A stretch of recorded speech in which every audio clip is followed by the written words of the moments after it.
Pour notre prière de ce 21 mars 2025,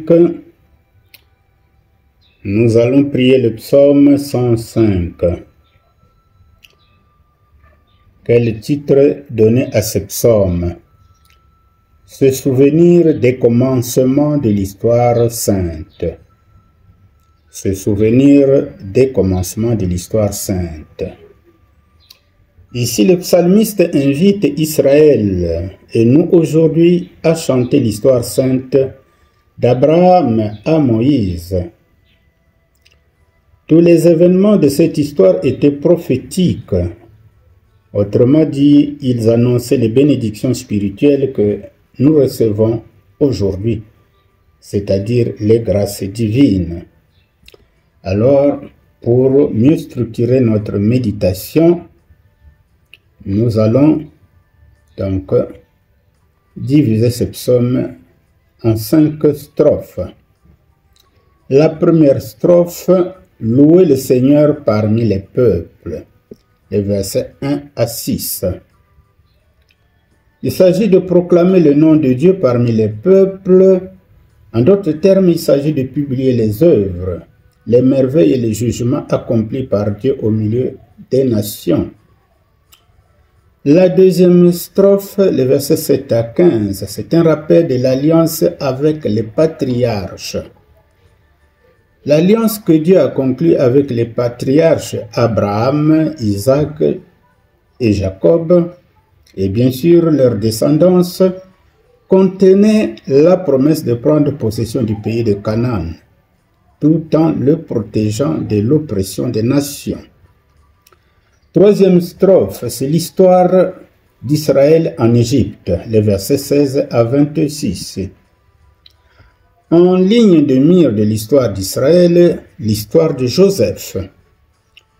Le séjour d'Israël en Égypte a été une tournure étrange à l'entendement de l'homme naturel, mais au final salutaire pour l'homme spirituel. Beaucoup de nos vies prennent aussi des directions étrangères, mais finissent par être délivrées pour marcher ensuite sous la direction du Seigneur. Quatrième strophe, les versets 24 à 39. Il s'agit des jugements de Dieu sur l'Égypte. Le clan de Jacob, qui au demeurant était essentiellement constitué par sa descendance, ses proches parents et ses serviteurs, en s'établissant en Égypte, est passé de l'état de famille à celui de peuple. L'espace qui leur était concédé et les richesses du pays d'Égypte ont permis cette multiplication prodigieuse du peuple juif. Cet épanouissement du peuple hébreu inspira crainte et haine des Égyptiens qui commencèrent à les opprimer. C'est alors que Dieu jugea utile de délivrer son peuple du joug des Égyptiens. En refusant de laisser partir les Hébreux vers la terre promise, l'Égypte fut frappée de plaies à répétition, jusqu'à la 10e qui fit périr tous les premiers-nés mâles, hommes comme bétail, pour enfin céder, quoique à contre-cœur, pour enfin céder donc à la demande de Yahvé. Alors ce fut l'Exode. Enfin, dernière strophe, les pérégrinations et la possession de Canaan. Alors,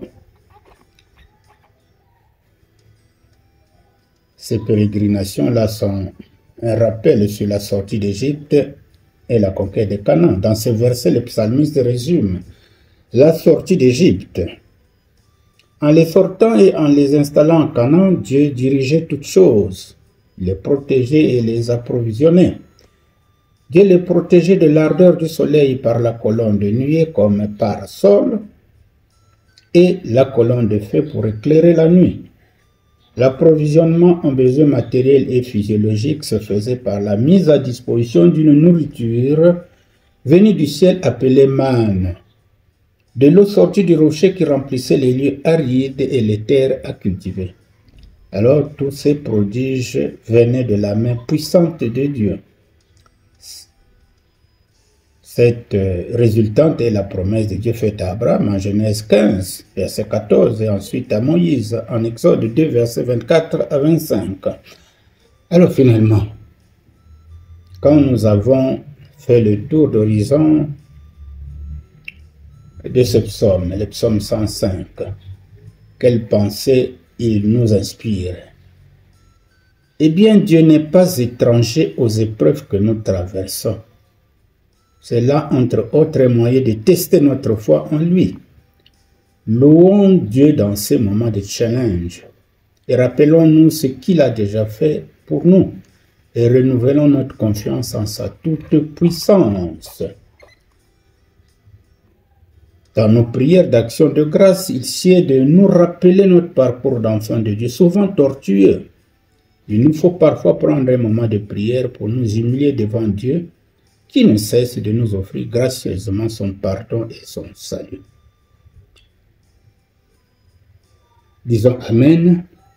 Voilà ce que le Seigneur nous a mis à cœur pour vous permettre de comprendre la prière que vous allez faire après ce message, après ce partage. Nous n'allons pas prier avec vous, vous allez prier individuellement. Le psaume a 45 versets.